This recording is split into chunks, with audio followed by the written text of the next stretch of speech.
Ladies and gentlemen, it is almost 4 years since we signed the revitalized agreement on the resolution of the conflict in the Republic of South Sudan.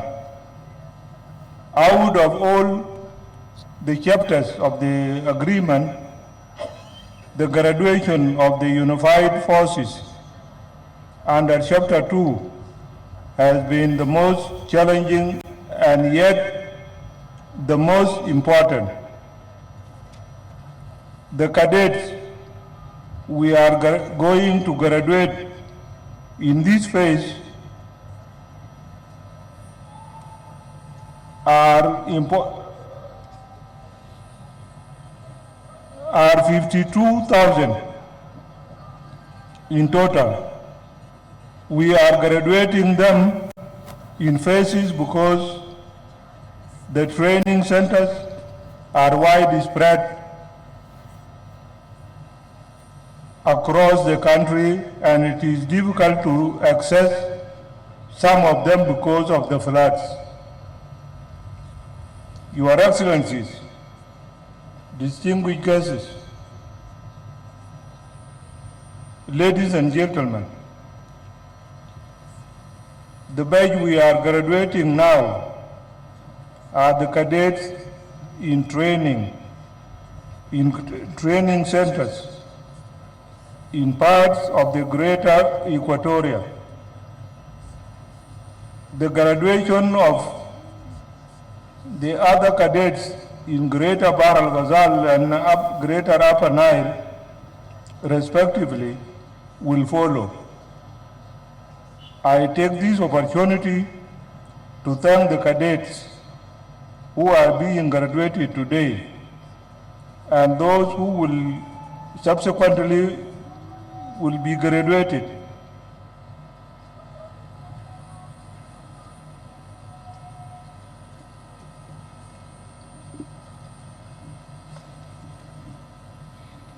I know that you have suffered for over 2 years awaiting for graduation, but I thank you for the patience and tolerance.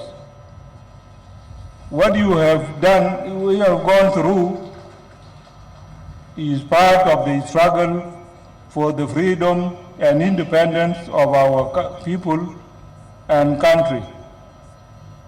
I hope that your sufferings gave you also strengthened, have also strengthened you.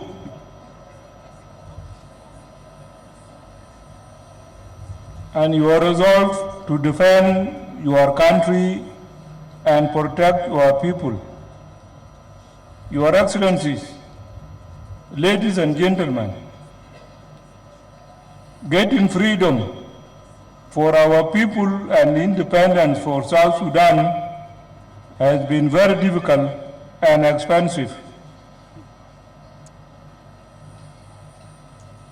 Generations and generations of our people started the struggle as early as 1947. I am one of those who survived it all, joining the Anyanya One movement in 1967, right through the SPLM, the Sudan People's Liberation Movement and Army, to this day. Only our generation managed to finish the aspiration of our people for freedom and independence on the 9th of July 2011 through the exercise of the right of self-determination, which was contained in the CPA 2005.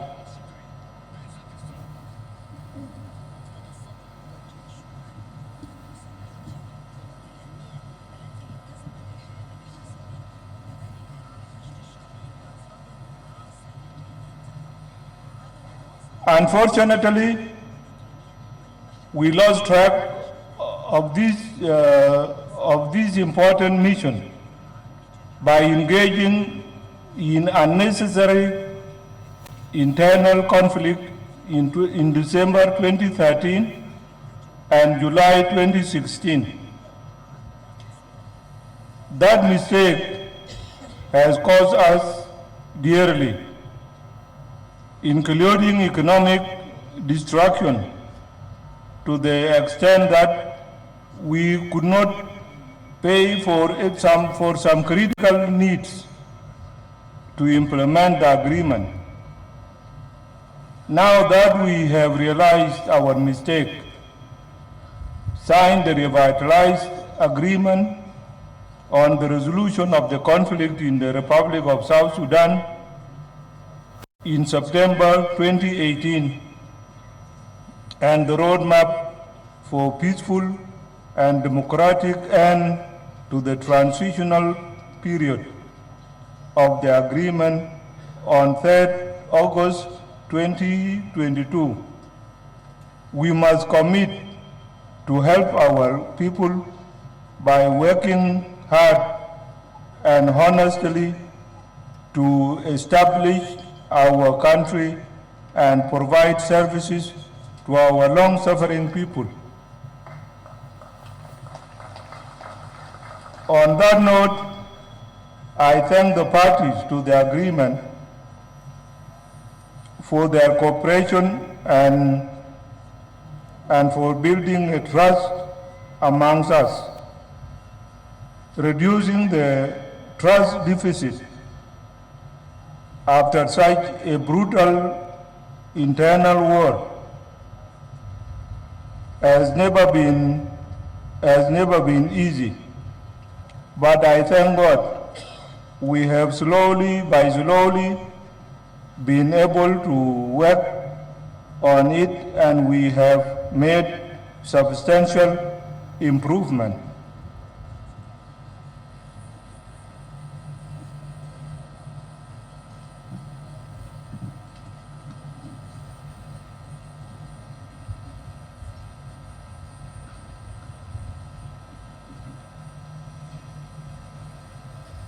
It is our ability to reduce the trust gap that has brought us to this day.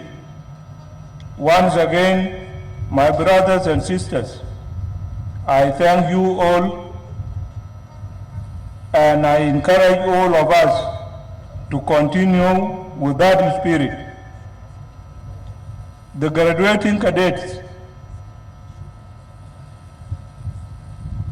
fellow countrymen and women,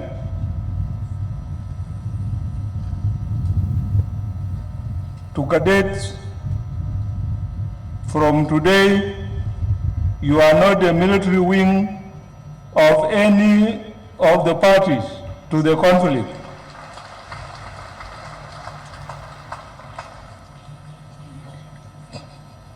You are now the first national security sector organs of the Republic of South Sudan.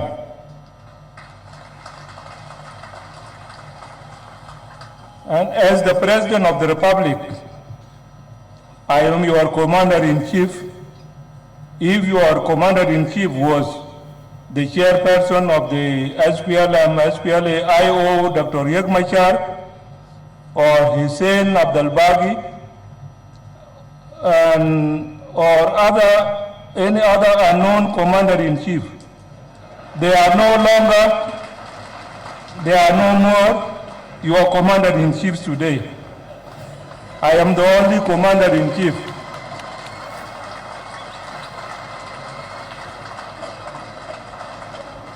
And you will be taking instructions from me personally.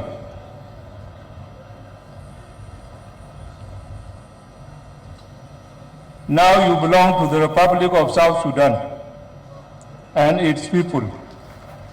You must refrain from being a member of any political party, and you must never consider yourself a soldier of any ethnic group. It is your duty. It is your duty to treat all South Sudanese equally and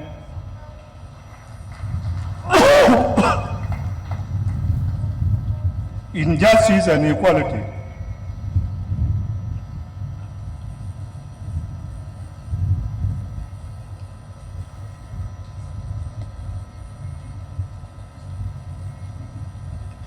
Those who will be found to discriminate against some of our people will be dismissed from the forces and face the full force of law. The army is there to defend South Sudan from external aggression.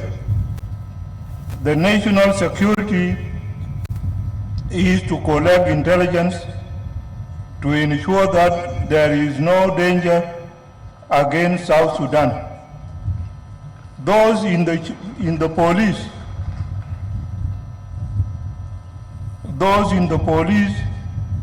are there to protect our people and their properties. The prison, wildlife, and civil defense are there to carry out their duties in accordance with their relevant laws, rules, and regulations. While we are graduating you, we have in mind the Disarmament, Demobilization, and Rehabilitation Commission, DDRC. It is an important commission, and we are going to make sure that it is empowered so that it performs its duties according to the strategic plan. Your Excellencies, ladies and gentlemen, we will work with our brothers and sisters in the region and the continent for you to be properly trained and become a professional in your work. A professional security sector will make South Sudan a standard UN member state that has the attributes of secure environment for its people, realizing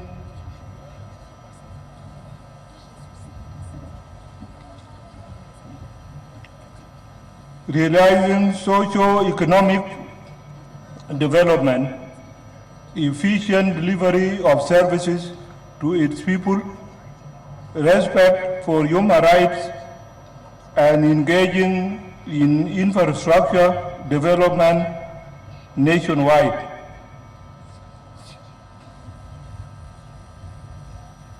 We want our people to elect their leaders 24 months from now, as defined in the roadmap for peaceful and democratic elections. That cannot happen if our security sector is not professional. All of you must take note of what I have mentioned in this paragraph, because these are critical points. Your Excellencies, ladies and gentlemen, sorry. I know that some of our partners have lost trust in us because we have not met the deadlines in the agreement. People judge us without taking stock of the underlying reality that has made us delay in the implementation of some of the provisions of the agreement. Nevertheless, I want to say here that we are determined to implement the remaining parts of the agreement through the roadmap which was agreed to by the parties to the agreement on 3rd of August 2022. We want our people to elect their own leaders and transform South Sudan into a secure, peaceful, and democratic country.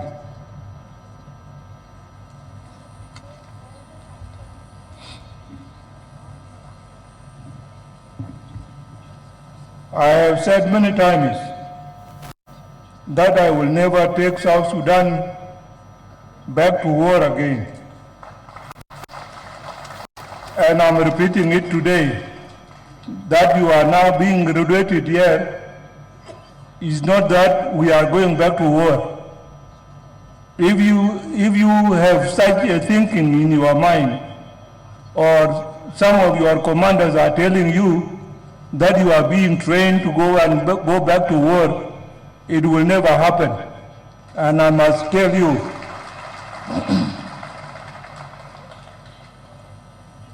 I call upon my brothers and sisters to join me in this mission and to accept democracy as the only way to get power. Our people have suffered enough, and we must never make it worse for them than it is already. Your Excellencies, ladies and gentlemen, for you, the graduating cadets, it is your duty to defend South Sudan against anybody who would want to take power from the people by force, in contradiction of the Constitution and the law. It is your responsibility to defend the flag of our country. Yeah. The flag. Defend the flag of our country with all its colors and the meaning attached to each of them. That is why you must never be a member of any political party, and you must consider yourself South Sudanese in carrying out your duty, not a soldier of an ethnic group. I call upon the whole-out groups. The whole-out groups to return home and join us in the peacemaking. We do not want rebels in our country.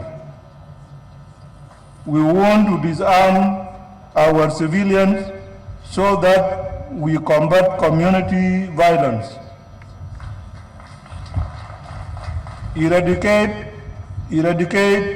cattle rustling, improve local security, and end gender-based sexual violence and intercommunal fighting. There is nothing which we cannot solve.